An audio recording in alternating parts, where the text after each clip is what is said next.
Hi guys, I'm going to give everyone a quick overview of some quite cool stuff I've been doing. So we're going to look at physical access control technologies. So a quick overview of physical credentials like access cards, tokens, etc. I'll look at biometric systems. And I'm going to take you through a worked example of a biometric system, one of my favourite ones actually. And then we're going to have a look at a common attack that they're all susceptible to. And I'm going to do a quick demo for you as well. So most of you should be aware of the kind of standard access control system. You tend to have access control reader on the outside. It may be biometric. Obviously an electric lock on the door, generally a push to exit button on the inside. They all hook back to an access control system, quite simple. Slightly smarter system, the actual access control system may be remote to the door, so it may be talking to a local door controller. And this one is actually configured as what they call an anti-passback system. So basically, you have to swipe to get out. They tend to use this with things like turnstiles. So you've got an exit reader, an entry reader, so people know that you're actually out the area. So we have, as you're all aware of, the Mag Stripe card. Everyone's got one in their pocket right now. The YGAN card, which we'll go into a little bit later. Proximity cards, again, most of you probably actually own one of these. The barium ferrite card, which you probably don't, you might have done like 10, 15 years ago. The concealed barcode card, which I hope you don't own. And contactless smart cards. So, I am going to go through this stuff quite fast because it's just to give you a brief overview of how this stuff works. So, the concealed barcode card. It is as crappy as it sounds. Basically, it looks somewhat similar to a Mag Stripe card. You've got a black bit that goes right to the bottom of the card, and that's IR transparent, and in the middle of that you've got a barcode. So basically, with a torch and a photocopier, you've got it owned. It is just fucking embarrassing. If you see someone with one of these, I want you to shoot them. Mag Stripe cards. So we're all familiar with them.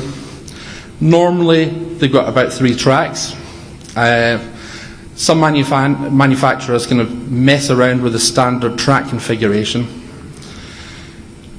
We've got 2 different strengths of cards. Basically, high coercivity cards. Quite a lot of driver's licenses are high-co cards.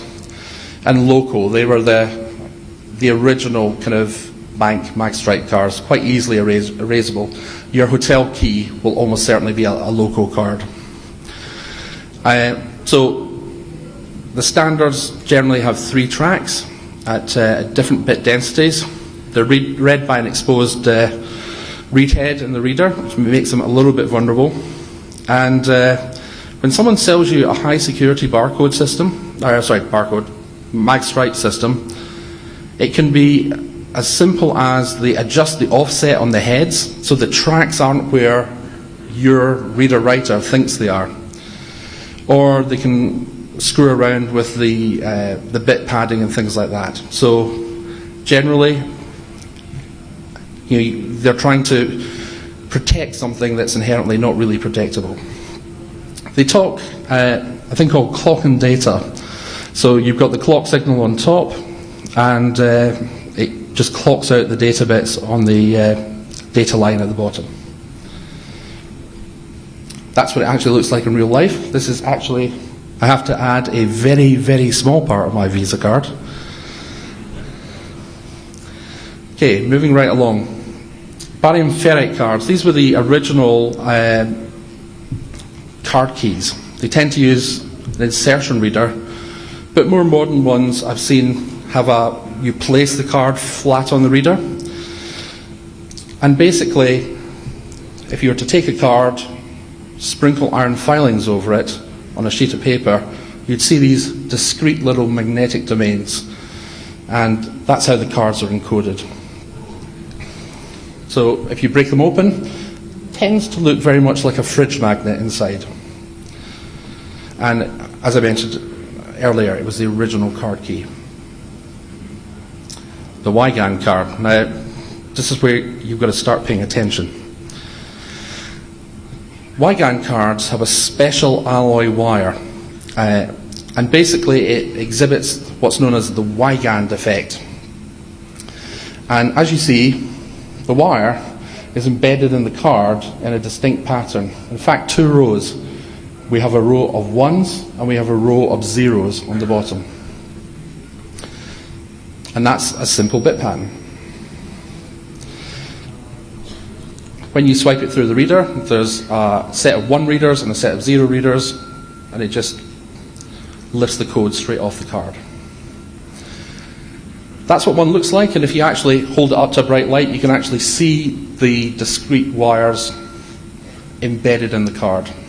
And again, this arrangement's important because you'll be able to see what it actually looks like when we talk about the electrical protocol, and it looks stunningly similar.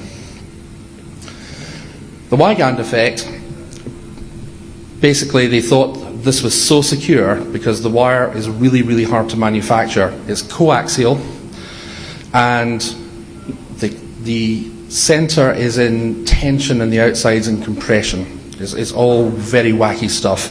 But the bottom line is, you wave your bit of Wygan wire past a magnet polarized in one direction, and it kind of stores charge.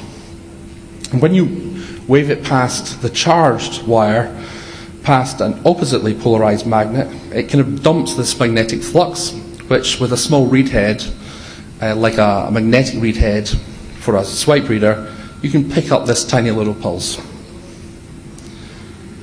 Now, that was how the card worked and the Wygan effect. Coming out of a Wygan reader, you've got this thing called the Wygan electrical protocol. And this is the thing that we're going to look at a lot later on. So basically, you've got 3 wires.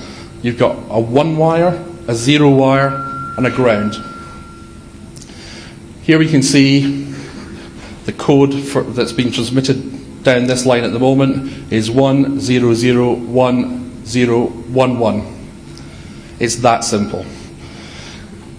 The timing can be quite flexible, but generally, with a particular reader I'm looking at here in this demo, it's a dip of about 40 microseconds with about a 2 millisecond gap in between pulses. As you can see, if you actually look at it on a logic analyzer, it looks remarkably similar to the actual coding on the card. The logic analyzer trace here isn't actually of this card code, but when you put them side to side, it's very, very easy to work out what's going on. So, once we get the code out the card, through the reader and down the wire, this is how things are actually broken up. The standard Wygan format is 26 bits. So the basic Wygan system is a 26-bit system. They're all over the place. 26-bit is considered a universal format, and I'll go into a little bit about that later. But basically what you have is 26 bits. The first bit and the last bit are parity bits, and then the 24 bits in the middle are chopped into site code and a card code. So generally when you go to your vendor and say, right, I want a whole bunch of cards, they'll say, what site code? You say, oh, I'll have site code 102, and I want cards 1 to 100. Okay, proximity cards, again, we've all got them around. They're passive. So basically what's happening here is the reader is actually emitting a magnetic field, an RF field, and it magnetically couples to the card. And as soon as the card gets activated, it literally just barfs data back. There's no authentication between the card and the reader. As soon as the card's energized, it starts transmitting its code. There are active cards, and they tend to have a slightly longer read range, and they emit their own field to the reader. Now, when you hold your proximity card up to the light, you think that basically it's like one of these store anti-theft tags, and you've got just a single foil antenna. What you actually have is about a bazillion turns of the finest wire you will ever possibly imagine. And this is what happens when you take a proximity card and dip it in chloroform and dissolve the plastic. Now, I hasten to say I didn't do this, but it works quite well. Not just for killing puppies, apparently.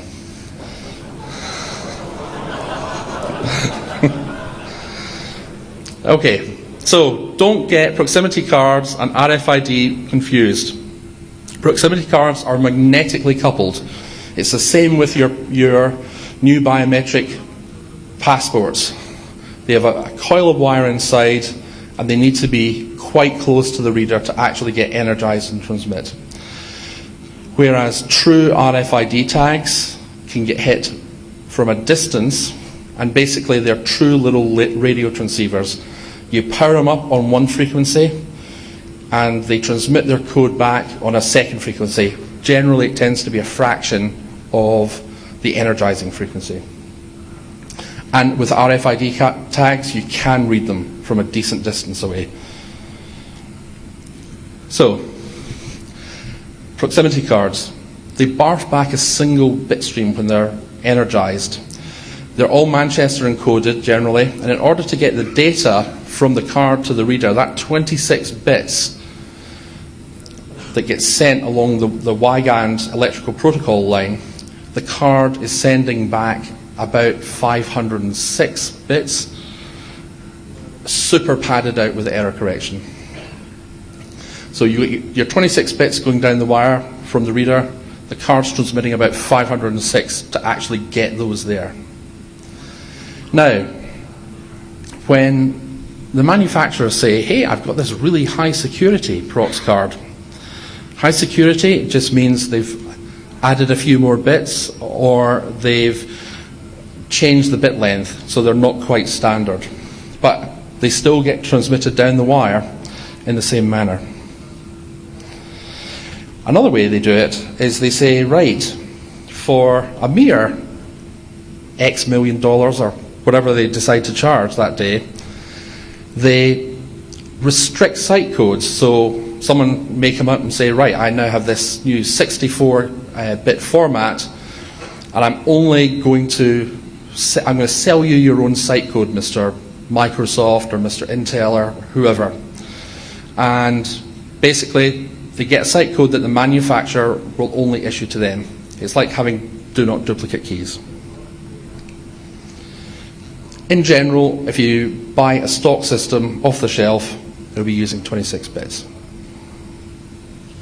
So, contactless smart cards, not proximity cards, but they do tend to use the same magnetic coupling. They're a higher frequency because they're a little bit smarter. And in my humble opinion, it's the way to go. They're quite smart. They can do strong crypto. They authenticate between the card and the reader, so the card's not just barfing its secrets back. And, generally reasonably secure. The Philips MyFair system is used for stored payments. The London Underground implemented one called the Oyster card just recently using MyFair, which would have been immensely secure had the key not been the same key as the programming example in the manual. So it's sad but true. However, one would hope people learn from shit like that. Okay, so on to biometrics. Retina scanners. The old iris scan, which they're now implementing at quite a few airports. a new one for me, which is venial hands and finger maps, hand geometry, a perennial favourite, and the old fingerprint scanners. Well, basically, a simple image capture and compare, and you'll come across that again and again with biometric devices. Fingerprint scanners tend to use two main technologies. Optical, which you all seen, glass platen you put your finger on, and the kind of gold platen, which actually uses capacitance to create the image. And that's exactly what it does. It creates a single image of your fingerprint. Everyone by now has seen the Mythbusters episode. Gummy bears licked photocopies, which is the saddest thing ever. And it's like, why bother making a silicon fingertip when you can lick a photocopy? So generally the way these systems work is you've got your image, and as you can see here, there are certain fingerprint features that a standard forensic analyst would look for. Things like enclosures, bifurcations where the ridge splits, little islands, and when the ridge actually ends. And they use that to create a map. Now, here's the thing, and here's the scary thing about fingerprints, and a lot of biometrics. You've got an image, and from that point onwards, it's just image processing. So when you buy that fingerprint scanner, you've got to think, who was the programmer that actually created the algorithm? They get given a picture of a fingerprint, and someone had to sit down and create an algorithm to identify that fingerprint. How much do you trust them? Hand geometry scanners, a bit of a fave. They're super easy to use. However, in general, this is highly embarrassing, a lot of people's hands are actually the same, or very similar. So when I was showing my next door neighbour, who now has a set of keys to my house, how to get into some of the more secure areas, I enrolled him with the hand geometry scanner, and as we were kind of proving, I'm like typing in his code and he's putting his hand in, that's great. Then I accidentally type in my code and he puts his hand in and it opens the door. So they're coming out soon, basically. But in general, again, it's another image. One of the problems inherent with biometrics is getting your image squared away. So here, there are little pegs that the user lines his hands up again, and there's a whole set of little LEDs on the top of the reader that go out when your finger's in the right position. You put your hand in, you close your fingers up against the pegs, takes a snapshot, and then analyzes it. And actually with this, I thought it was quite a cool hack. Some guy realized that just this side of the reader, there was space. There's a camera up here taking the picture down. There was enough space to put in a 45-degree angled mirror. So at that point, you now get this image, which is across the side of the hand. So there's a little reflective surface here. And that must have made them jump for joy, because they then released this, which is the Hand Scanner 3D. So a new one that I haven't actually played with yet is the venial hand scan. This uses an infrared camera. It's another image capture. As I said, they all are. And you can see with these this set of three images, here's the hand in IR, and when you process it and take the hand away, this is what you get, the actual map of the veins, which are analysed just like the fingerprint to create the actual identifying map. Now, I actually enrolled with this a coming back into the UK, or going out from the UK, you get now to enrol in their iris scan program. And I thought, great, I'll have a go. Again, it's just an image. If you've got a high-res camera, yeah, some potential problems with, snatching things as people glance by. And one of the problems with it I noticed was the first time I used it, my passport had expired. And I thought, yeah, I'll give it a go anyway. Ding, lets me in. I'm like, okay, so one of two things have happened. Either it hasn't identified me as me, or they haven't put in the fact that my passport expired like 6 months after I enrolled. One of the problems with this is you should use biometrics to verify the identity of someone. You should not use them to identify people.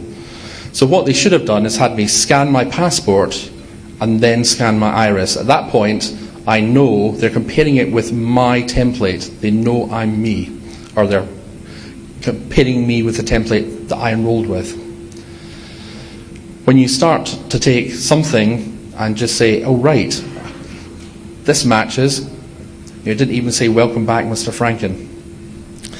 I could have been anyone.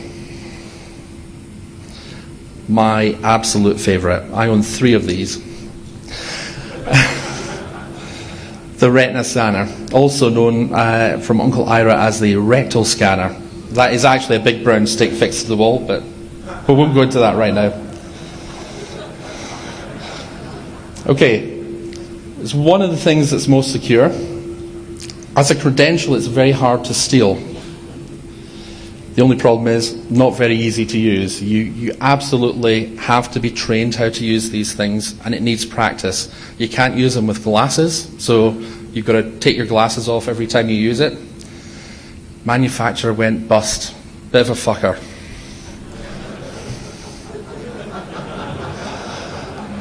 Okay, so I'm going to use this and take you through a bit of a worked example just to show you how biometric systems tend to work. So, first of all, user enters a code on the reader. This is a good thing. So we're matching me with my template. And then a visual dot and a little target are displayed on the eyepiece. If you ever use one, before you look in the eyepiece, make sure you got your finger on the scan button, because you're going to need to press it. So you look into your eyepiece, and literally you shuffle your head around to the dot is in the center of the target, and then you hit the scan button. And then you hold still, because it takes about a second. So,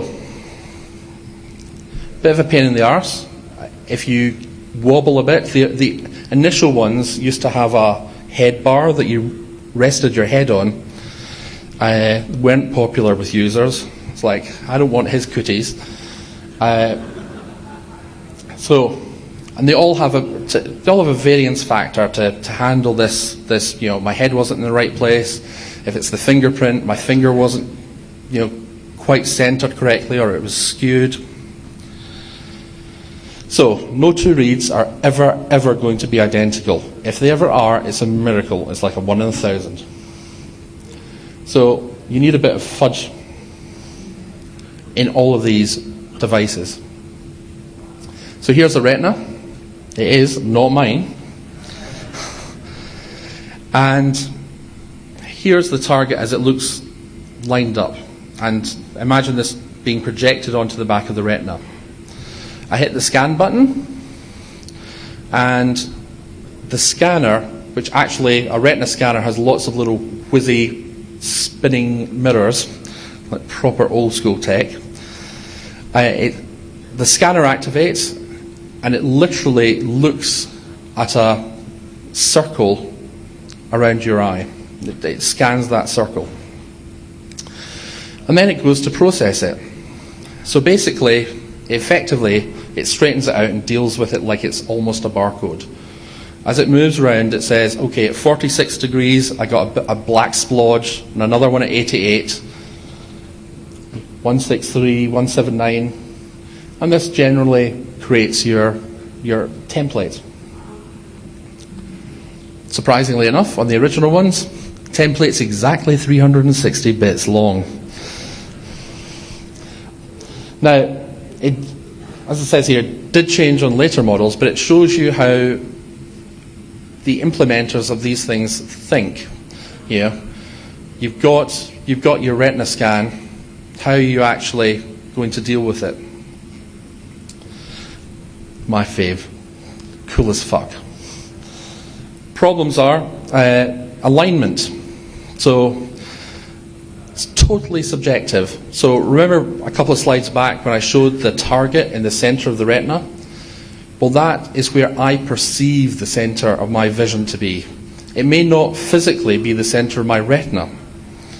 So it's almost like having a brain print with the retina scan, because where it's projected on the back of the retina, as I grew up, the nerves, as they developed, said, this is the center of your retina. It may not physically be the center, but that's where I perceive it to be. You've still got a bit of fudge factor, so there's still a bit of leeway allowed. And your ID generally tends up to be a hash, which is not always fantastic. So, in biometric systems, there's two key statistical things. Basically, you've got your false acceptance rate. How many times are your users going to get bounced when they try and scan their way into the building? And then there's the false, I've got them the other way around. The false reject rate. How many valid people do I kick out because the scan was bad? And then there's the false acceptance rate, which, especially for the military people, they really don't want to be high at all, is how many bad guys actually got in because it misidentified their scan. You've got to tie it with the user ID. It's really, really, really key. Okay, we also have another problem with biometrics. Once I've enrolled my hand or my finger and someone duplicates that, how are you going to deal with credential revocation? It's a bit of a sticky wicket. Now this is bad, not quite as bad as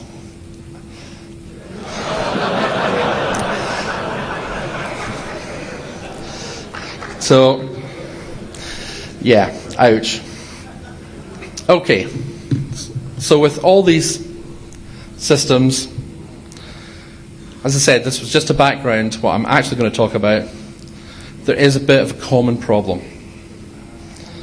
So, backwards compatibility, not always great. Going back to Wigand,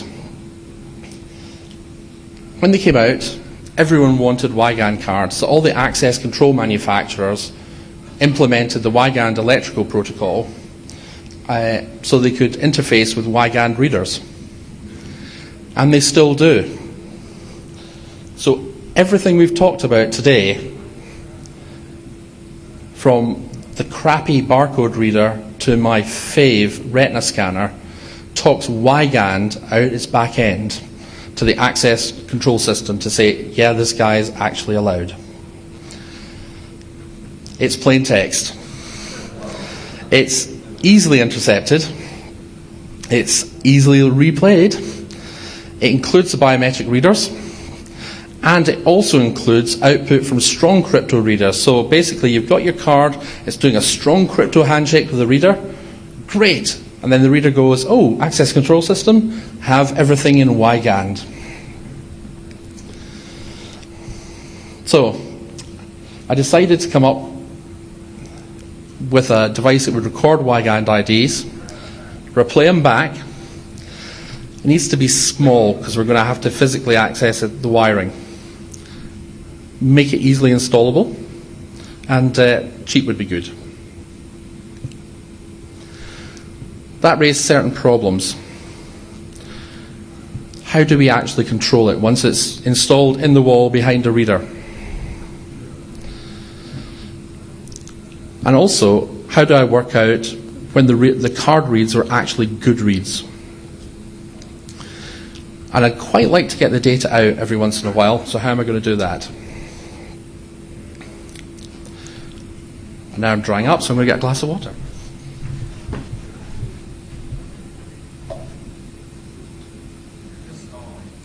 I know.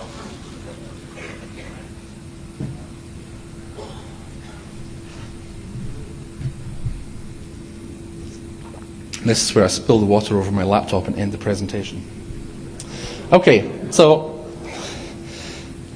generally these readers, this is a classic example of how a reader is connected. You've got positive and negative to power the reader up. You've got an LED line that comes from the access control system to say, yep, they're allowed. And you've got your data 1 and data 0 wide-band data lines coming from the reader.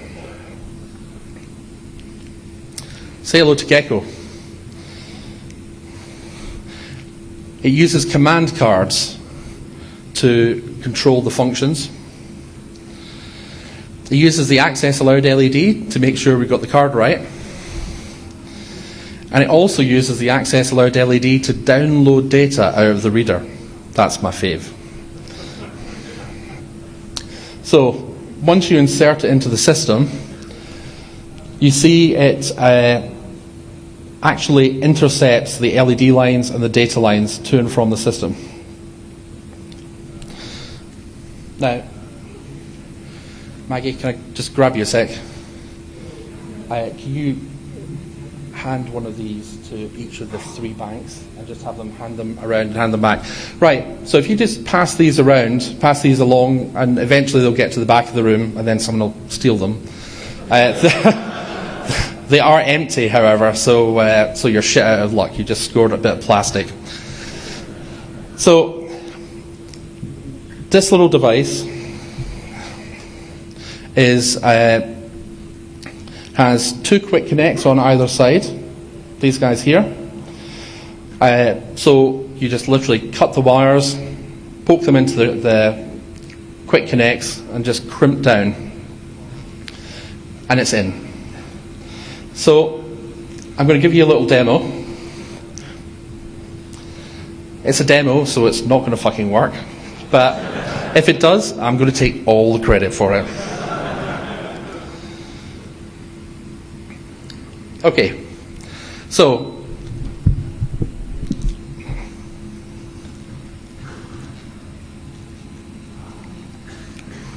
here we have, can everyone see this from that corner? Okay. Here we have a simple access control reader. And remember, don't focus on the reader because the reader isn't the problem. The WIGAN protocol is the problem. And this is talking to a tiny, tiny access control system, which happens to know about 2 cards. So I'm going to power it up. And can I have Maggie and Helen? There you go, that was good. There's going to be a lot of RF flying in here, and this particular demo isn't shielded. So here are our valid users. Maggie and Helen, say hello.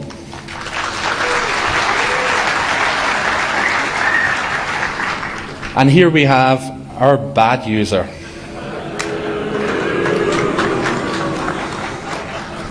Okay, so Maggie, would you like to swipe for us? We like Maggie. Helen? Can we have the volume up a little bit? And we have our bad user. Okay. Nah, you're not getting in. Okay, and we also have our 3 mystery cards. We have card A, denied.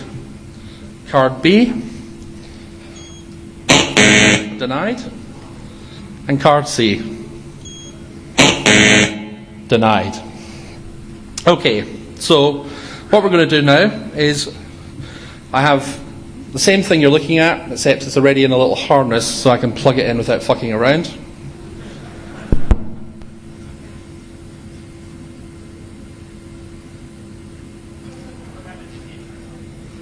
Sorry? Oh no, it would just make random noises, like lots of Anyway, it always gets the first one wrong. Come on. There we go. Sorry, it's just a little soundboard needs to initialize. Okay, so now we have, we're back in, we've plinged this off. As I said, 2 screws and a plastic cover. It's not hard. You pop the cover off, install Gecko, screw it all back onto the wall. It is your knife. I borrowed it. Okay. Now you made me forget where the fuck I was, you bastard.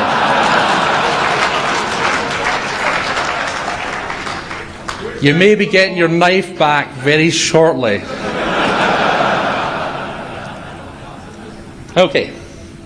So, Gecko's now installed. Can we try with our bad user? No, he's still fucked off. Helen? We like Helen. Maggie? Mystery card A. Card says replay. So now, basically, it will replay back valid users. This particular unit won't because I'm not trapping the LED. But it's just an old demo unit. So, everyone can get in normally. Now, so can I. Like that.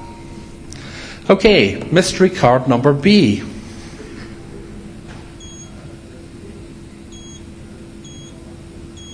Yeah, it's working fine.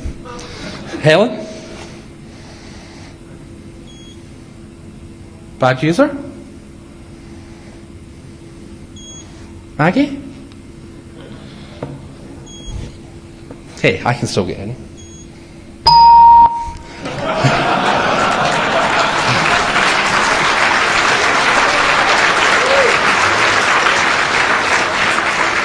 Card says disable. And, I guess I'll let you guys back. Card number C, or card C. Bad user? Maggie. And of course I can still get in. So,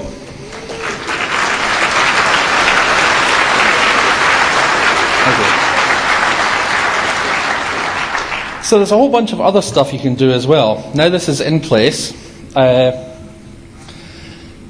Let's see.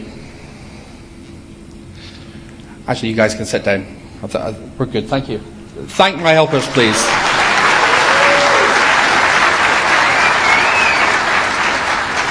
Sorry. And thank our bad user, Steve.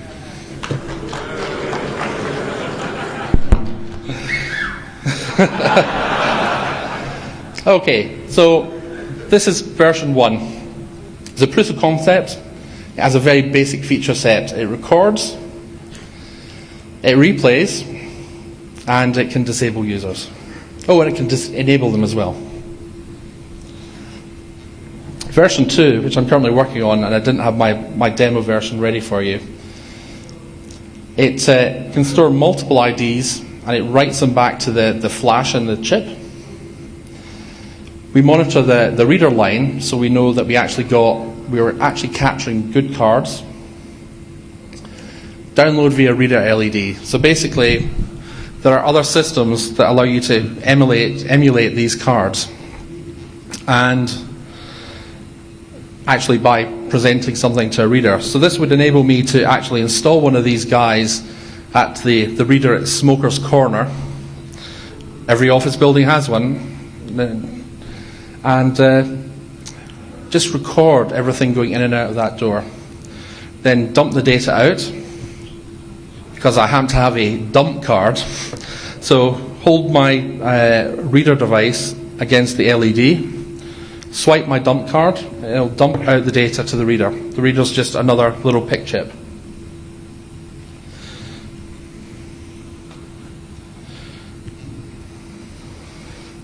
I can load data back into to Gecko via command cards. Slightly comical, I have my program card, and I have my 1 and my 0 cards. So, program 1 0 0 0 1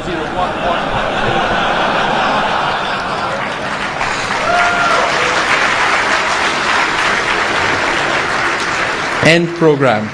So, version 3. Now, this is all good for kind of swiper proximity card readers, but I don't have a whole bunch of retinas or irises to present to a biometric reader. So version 3 is Bluetooth controllable. See, it's perfect for biometric devices. So once it's in the wall, access via Bluetooth, can download and upload from it. And then there's version 4. Now, version 3, slightly larger because of the Bluetooth, slightly physically larger because of the Bluetooth interface. In fact, what's in those devices, make sure you're still passing them back, because the guys at the back aren't going to get it to the end of the talk. Basically, the biggest problem here is the size of the physical connectors. Everything else can be reduced to surface mount and made real small. There's actually a dual inline chip and socket in those. So, as you can see, it's not actually filling out the size of the device. So the Bluetooth one's slightly larger, and then there's version 4, GSM. Because that little guy there, actually, believe it or not, is not only a fully functional GSM phone, that one happens to have GPS in it as well, and it's slightly bigger than that quarter. And it's programmable in Python. And they're $50 each. It's like, yes! So, I've been absolutely sprinting through this because I thought I had quite a lot, and the earlier stuff I really went fast on. So, basically, that's pretty much it in a nutshell. I'd like to say thanks to Video Man, who made my demo stand, and thanks to Major Malfunction, who's somewhere here, for keeping me sane when I was doing my PCB design. And basically, any questions, especially if you didn't get any of the earlier stuff, because I know I've got a bit of a Scottish accent, and I probably went a bit fast. So, questions from the floor?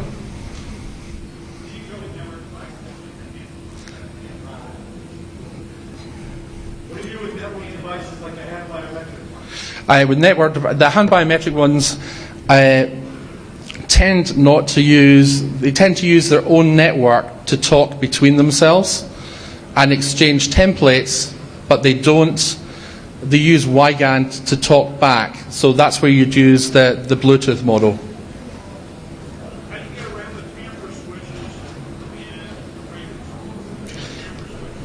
Tamper switches and readers. You'd be surprised how many readers don't have tamper switches, because this one doesn't, and I haven't actually come across one that has. So there are a few out there, but it's a bit of an issue.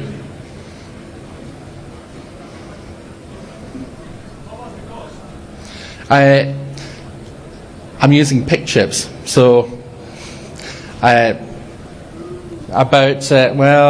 hey, I needed something easy.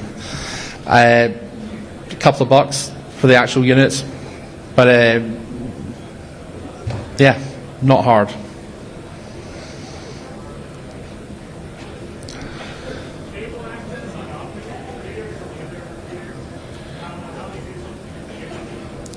It's actually quite easy, and this can be inserted at any point in the cabling system. So, for example, if you look at the wind tower across the road, they've probably done their first fix electrical already on some of the stuff on the ground floor. So the cabling is in there. They're waiting for people to pop readers on the doors. So this could already be installed, stuffed up a conduit, just waiting for the Sparkies to put the readers on and hook them up at the other end.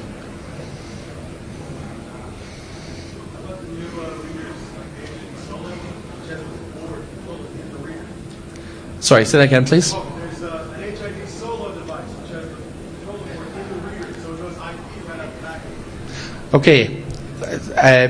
The question was, what about boards that have controllers built into the readers? Well, they're the most vulnerable things ever, because if you defeat the tamper switch on that, you've got access to everything, because all the data quite often is stored on the actual device. So not great. And actually, the biometric devices, the retina scanner, holds all its templates in the actual scanner on the wall. It gets pushed out from a central scanner. Normally you say, you're the master. It pushes out the templates to all the other scanners over its own network, but it uses Wigand to talk back. And if you have a standalone version, quite often the standalone versions rely on you not having an access control system, and most of those biometric devices have contacts inside for standalone use. So if you defeat the tamper and get it off the wall, you can just hit the tamper switch and you're all set.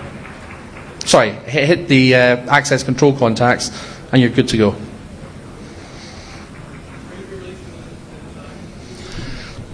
Will I be releasing the design? It's not hard to do, so I'm probably going to shy away from that because there's no immediate easy fix for this. I mean, Wigand is very widely used, and apart from installing tamper switches on your readers, which again is not particularly fantastic, it's a bit of a tough thing, really. We're talking about replacing readers. It's old technology, it's been widely adopted, so it's going to be a real problem.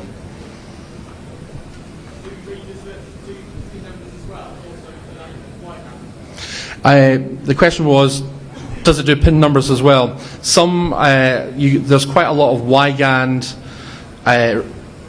PIN number readers, so you can actually enter your PIN number on the pad, and it actually transmits Wigand back.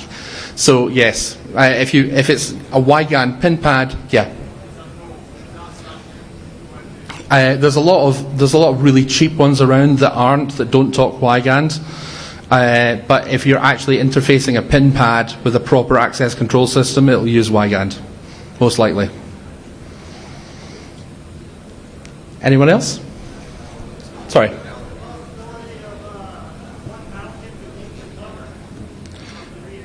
The question was, is it possible to mount one beneath the cover? Well, actually, beneath this cover, there's actually quite a lot of space. And I don't know if you can see this, it's all covered in epoxy compound. All the cables come through the back, so it would involve a bit of a solder job, but yes, it's perfectly possible with this style of, or particular style of reader.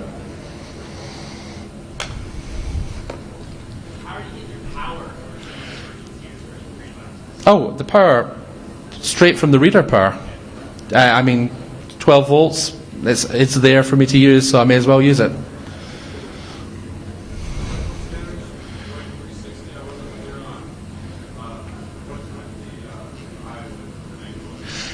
Well, that's where your kind of fudge factor comes in.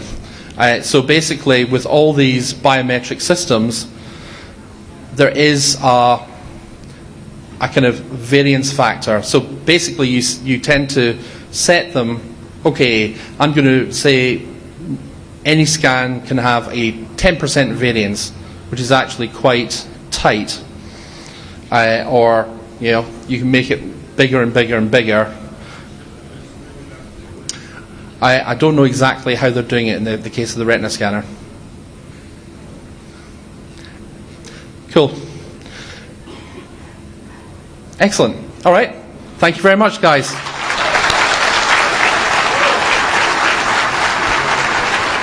Sorry?